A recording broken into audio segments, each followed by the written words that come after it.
binti Wahab bin Abdul Manaf. Bin lagi tuh. Kenapa tadi binti? Karena Aminah itu perempuan, maka kalau ke atas binti. Muhammad bin laki, Aminah binti, Wahab laki-laki, bin lagi berubah bin Abdul Manaf. Tuh masalah bin binti aja ribet banget udah.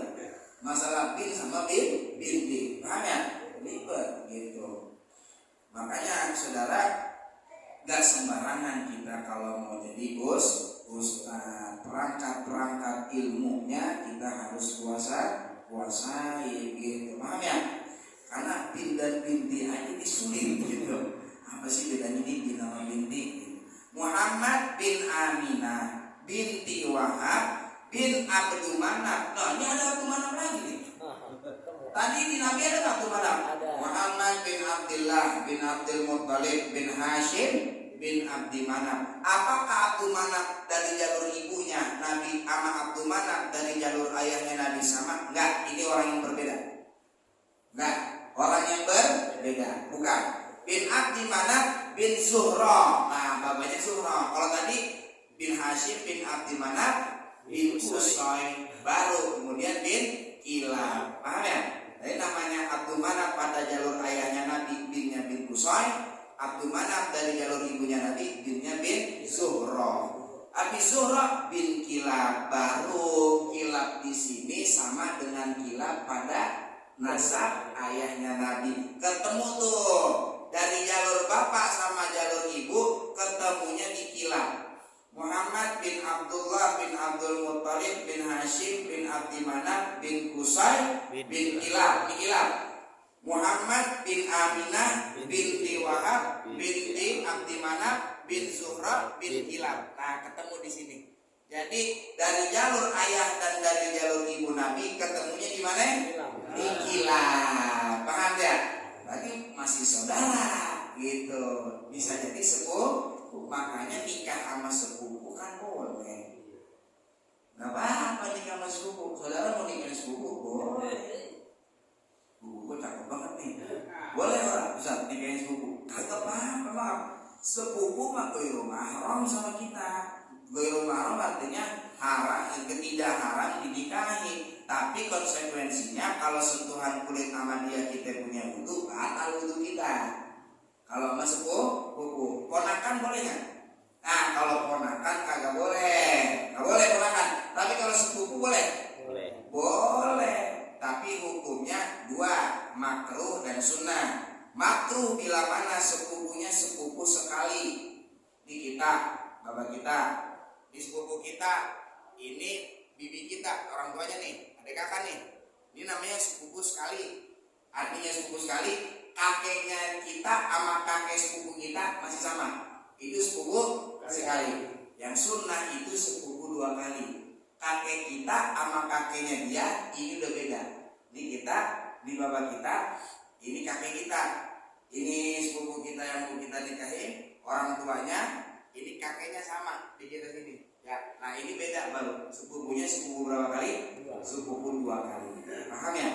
Jadi kakeknya beda dengan kakek kita. Ini hukumnya sunnah. Kalau sepupu sekali hukumnya apa? Makruh.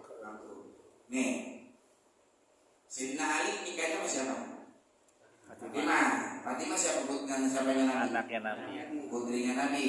Fatimah binti Muhammad bin Abdullah bin Abdul Muttalib. Nah, Ali bin Abi Thalib bin Abdul Muttalib. Kan sepupu nih Ali sama Fatimah, tapi sepupunya dua kali. Kenapa? Karena Ali langsung ke Abdul Muttalib cuma beda satu jalur. Tapi kalau Fatimah ke Abdul Muttalib bedanya berapa? Dua. Maka ini sepupu dua kali. Boleh? Boleh. Ya itu Ali bin Abi Thalib sama Fatimah kan pernikahan sepupu itu namanya. Paham ya? Nah, saudara besok begitu kalau mau nikah sama sepupu boleh. Cuman sepupunya kalau bisa sepupu dua kali, jangan sepupu sekali. Kalau sepupu sekali biasanya malam pertamanya itu orang nafsu pisan, nggak terlalu nafsu. Nah, mau apa? Karena dulunya emang teman waktu masih kecil sering main hujan-hujanan. Jadi orang tapi nafsu, karena kita udah tahu kecilnya gimana. Yang kalau sepupu dua kali itu kan ngalamin kecilnya beda sama kita, gitu ya. Agak jauh biasanya kalau sepupu dua kali tuh. agak jauh. Nah, makanya memang disunahkan saat malam pertama atau saat berjima bagi suami dan istri kedua-duanya dalam kondisi stamina atau syahwat yang tinggi. Itu akan melahirkan anak yang cerdas gitu. Suami syahwat, istri syahwat, ini akan melahirkan anak yang cerdas gitu. Paham? Gua ada bego ini ngaji ya bisa jadi dulu malu dulu kali bikin bukan pesawat iseng-iseng kali ya dulu ya jadi dulu makanya jadi agak sedikit agak tolong dikit gitu ya bercanda ini gua main ke sana biar apa namanya biar kagak ngantuk kita ya udah sedikit ngantuk kan berapa ya udah ini jalurnya ketemu di ibunya Nabi ketemu di kilap dari kilap ya, terus sampai ke Adnan. Ya, berarti gini, Muhammad bin Aminah binti Wahab bin Abdimana bin Zura bin Kilab, terus habis Kilab apa kata tadi itu? Soi. Bin Murrah bin Ka'ab bin Lu'ay bin Ghalib bin Fihir bin Malik bin An-Nadr bin Kinana bin Huzaimah bin Mudrika bin Ilyas bin Mudar bin Nizar bin Ma'ad bin Adnan. Sama sampai ke Adnan. Makanya di sini disebutin sama musannif hanya sampai kilab saja. Kenapa? Kan dari kilab ke atas sama seperti jalur ayahnya Nabi. Jelas ya? Nah, situ. Jadi kita mesti tahu bahwasanya nasabnya Nabi dari jalur ayah dan dari jalur ibunya sampai ke Adnan. Kalau sekarang orang mendingan tahu nasabnya Habib daripada nasab Nabi. Mereka sibuk ngurusin nasabnya Habib, tapi orang apal nasabnya Nabi. Segala nasab Habib diurus-urusin. Diundang biar debat ilmiah kagak datang.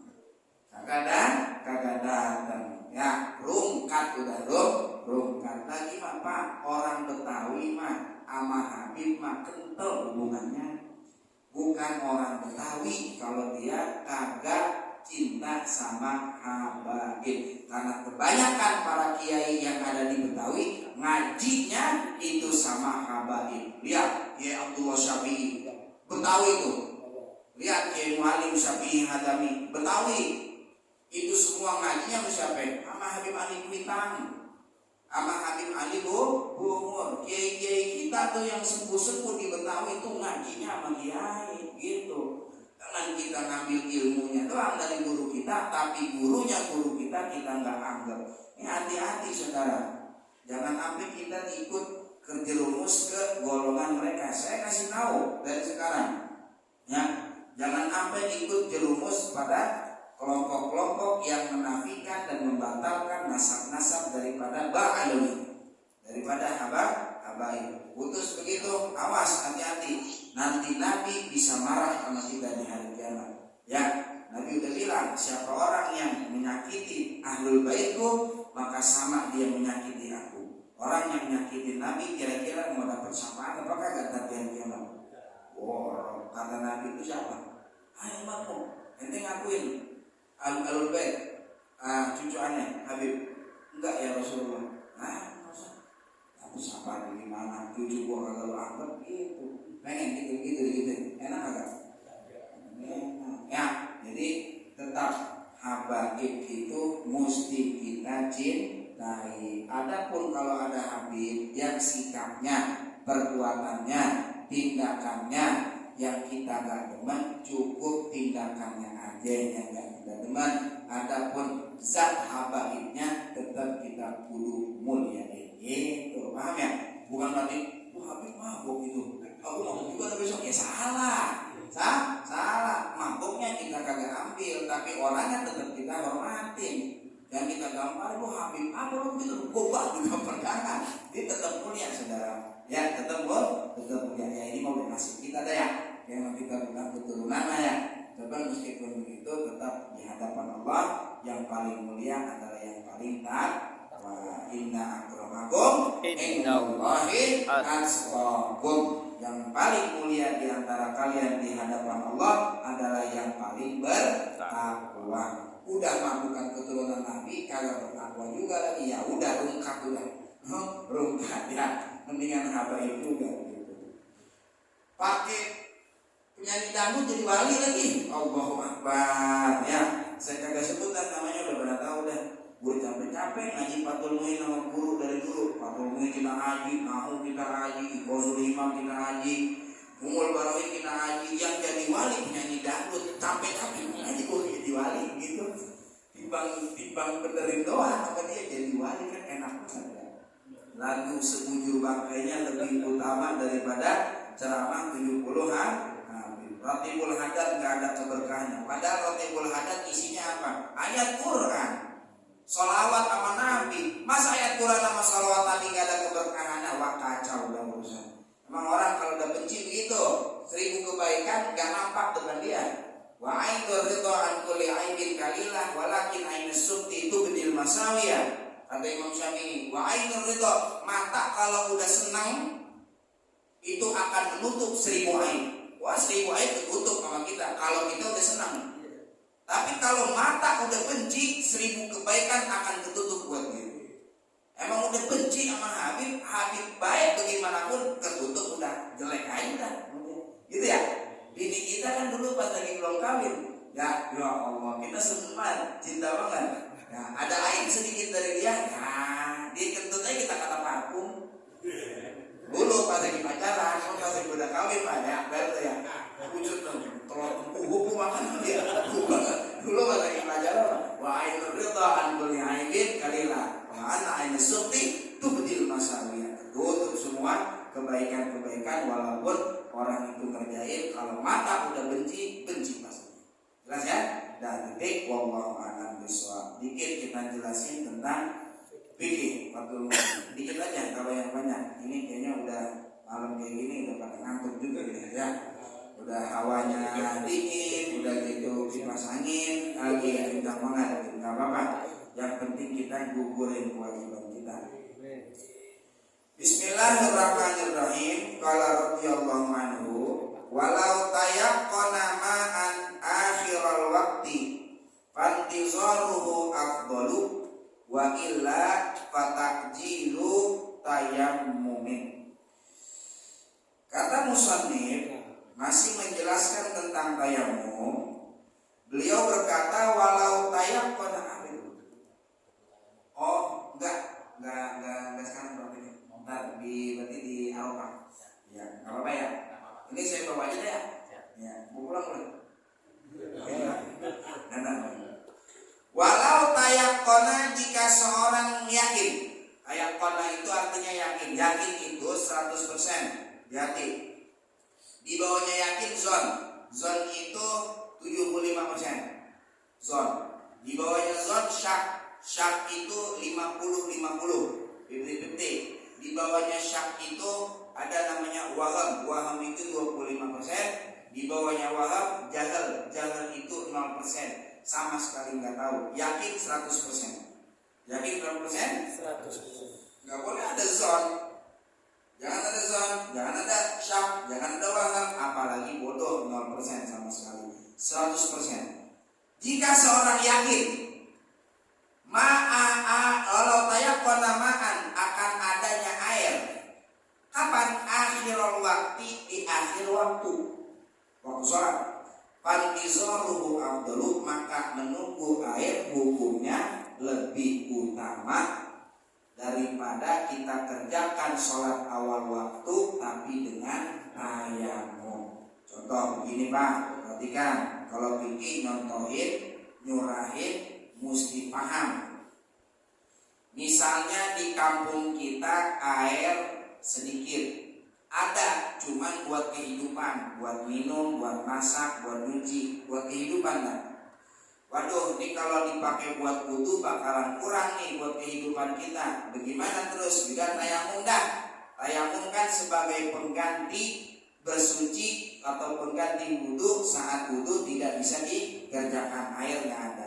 Dan kita tayamum. Ada kabar nih dari tetangga. Dia udah masuk waktu Johor. Udah kabar dari tetangga, Bang, infonya mah katanya nih pemerintah nih bakal ngirimin air nih ke kampung kita. Kapan? Entar sih jam 2:30-an. Benar itu infonya? Benar Bang, yakin saya mah. Orang saya dari orang dalam ini. Wah, yakin tapi. Yakin di akhir waktu ada air. 2:30 kan akhir-akhir waktu Johor tuh. 2:30. Kalau gua tungguin sampai 2:30 air ada, gua pakai wudhu, gua bisa sholat johor. Tapi kalau gua nggak tungguin, gua dapat sholat awal waktu tapi dengan tayang. Paham nggak dengan ini? Ngerti nggak?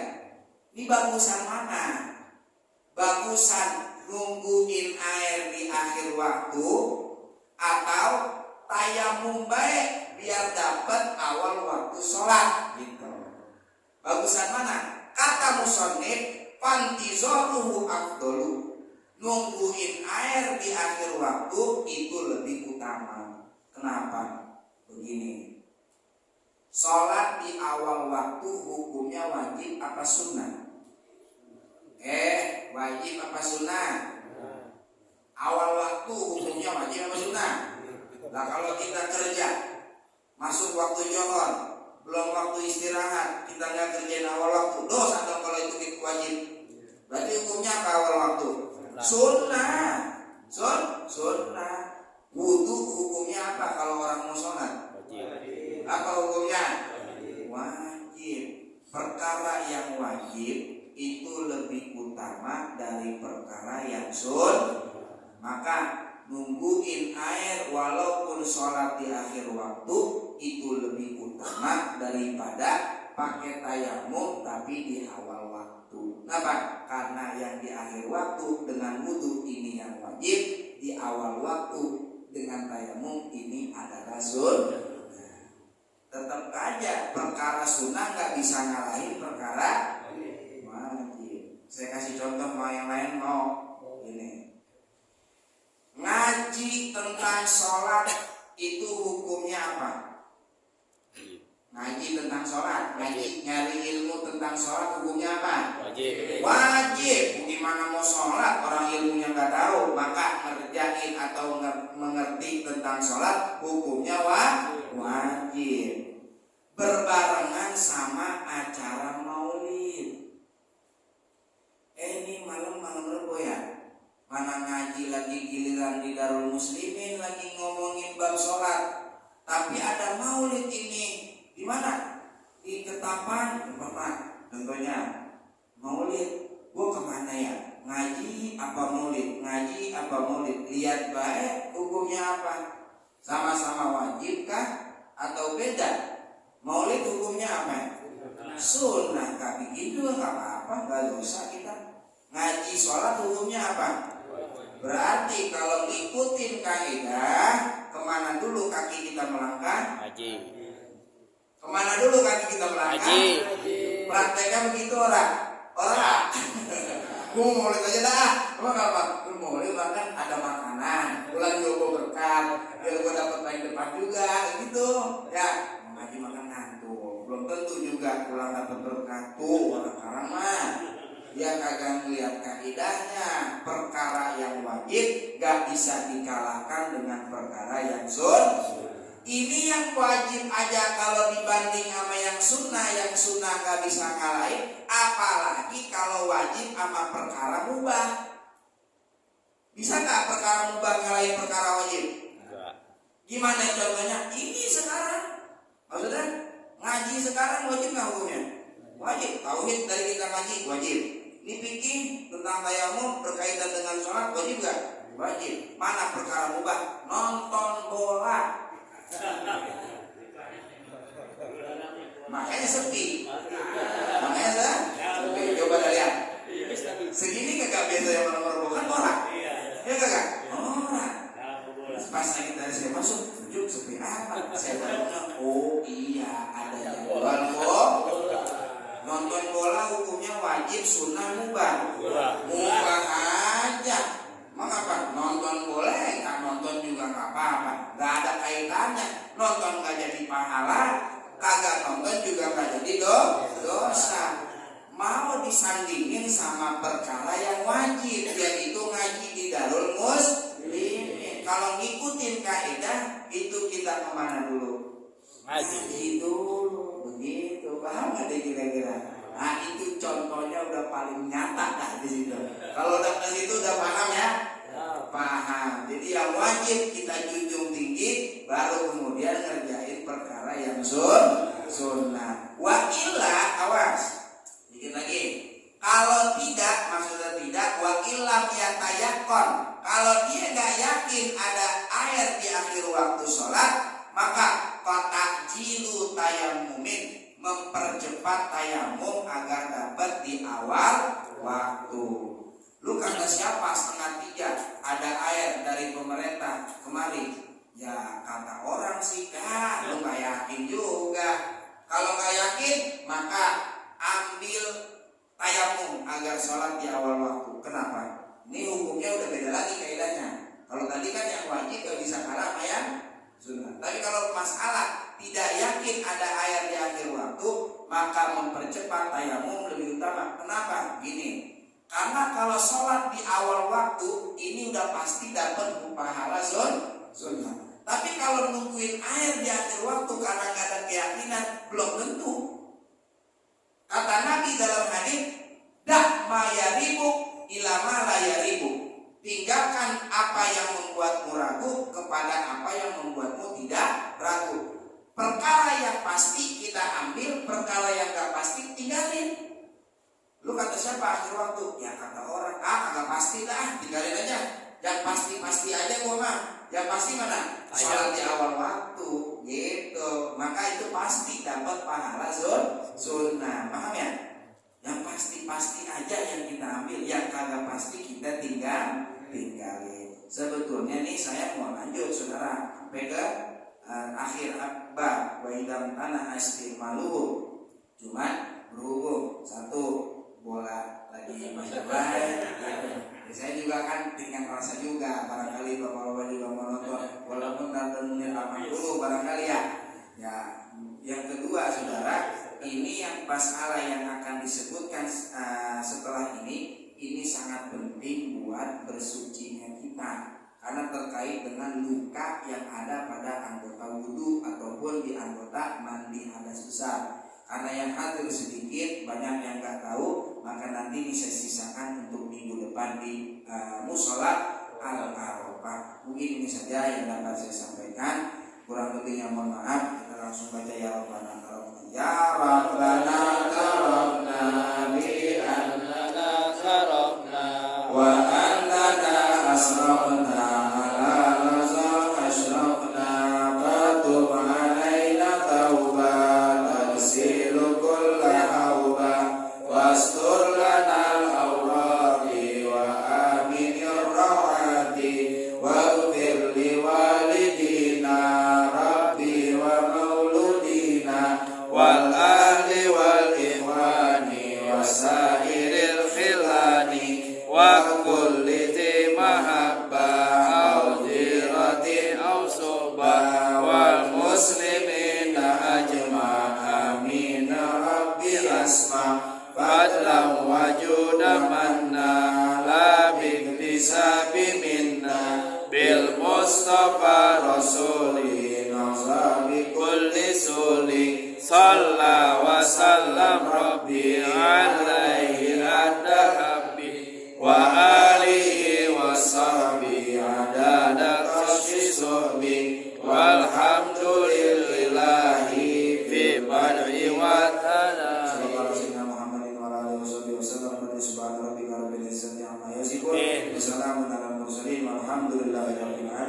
Wassalamualaikum warahmatullahi wabarakatuh.